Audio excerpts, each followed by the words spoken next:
Hey everyone, welcome back to Treehouse Garden. It's Kimberly here. The weather is going to get cold again, and I thought I'd share with you my quick little solution, kind of a mini greenhouse, if you will, solution for my raised bed gardens to help protect my little plants from the frost. So thanks for joining me today at the Treehouse Garden. Using screws and a screw gun, I'm going to screw on a steel pipe holder onto the outside of the beds. This makes it nice because when I don't need the hoops up for the cold weather, I can just take them out of the straps.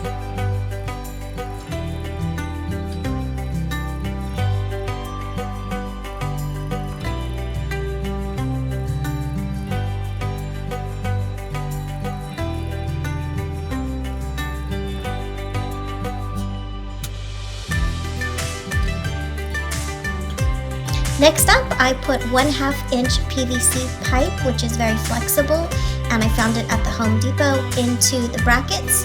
Once I have all the beds done, I'm going to lay some heavy-duty plastic. You can find it at Home Depot in the painting section over the top of the beds. If it's windy, I'm going to make sure to secure the plastic down on the ground on the sides. Thanks for joining me today at the Treehouse Garden.